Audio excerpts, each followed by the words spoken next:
Hello. So today I'm going to do a video on the differences between like Mexico and the Philippines, or maybe Mexico and Asia altogether.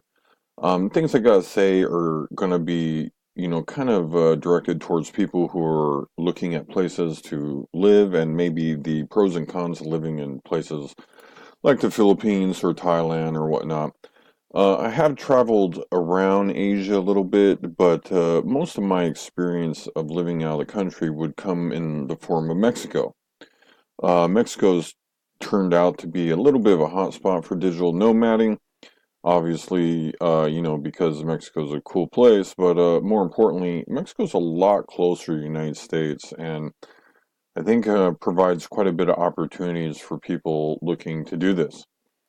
However, the Philippines, have a great reputation for many things, being very inexpensive, but, I contend it's quite a ways away from home.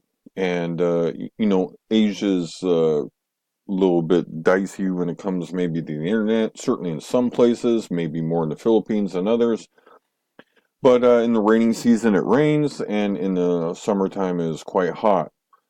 Um, I really think that if you're considering living out of the country and you are, more internet dependent, I would think Mexico would work really well. One is, the internet's very, very easy to come by and very inexpensive. Also because it's in the same time zones. Also, offers the same similar healthcare situations.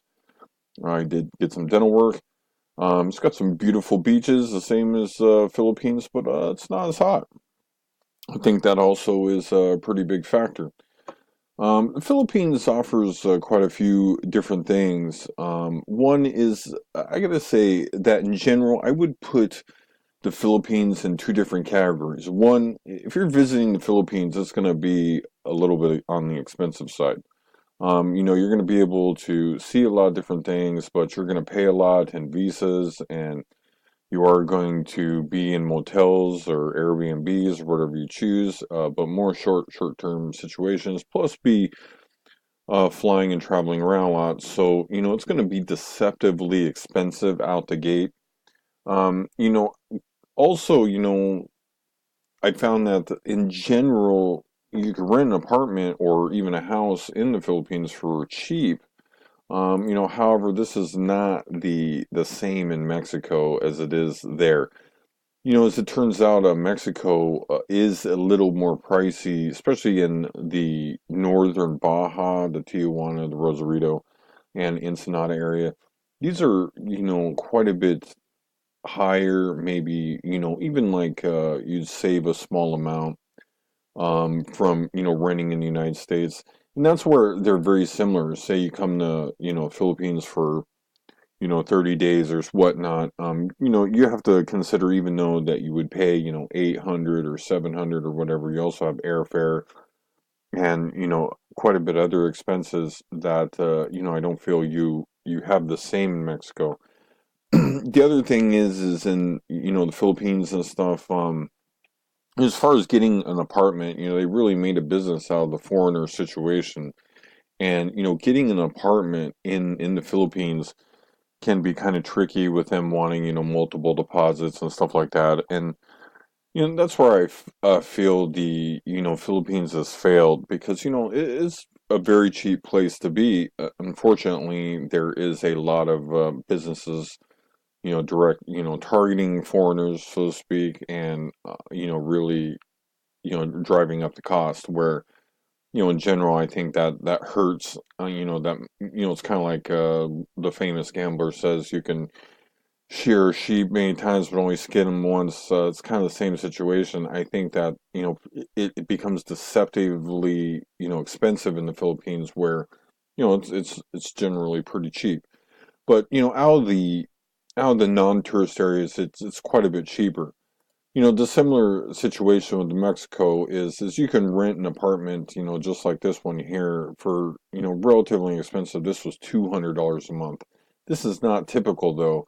This was, and I learned this from traveling around quite a bit, that this was from the aid of a Mexican where, the Philippines and stuff like that, where I had a a companion with me, to help minimize the cost in terms of, like bus taxis, whatnot, was hugely important. Seeing scenery, she being familiar with the area, is very important.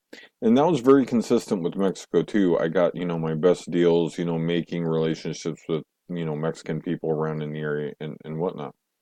If you are looking at this type of lifestyle, the beautiful part is, Mexico from a, as you can see here, this is the line to cross back to the United States. If you are looking to be in Mexico and not commute per se, which is, very popular, in the San Diego area for, maybe live outside the United States and then commute back in San Diego for work. I put Mexico ranking a little bit higher for that. For that, you're coming to Mexico, you want to rent an apartment, you want to do your work, whatnot. I would lean a little more towards Mexico. But that being said, nothing can replace the experience of going to Asia and experiencing that. So I would definitely understand. But that being said, I hope you enjoyed my video. If you have any questions, please comment below. Please like, please subscribe. That really helps me out. Thanks again, and have a good day.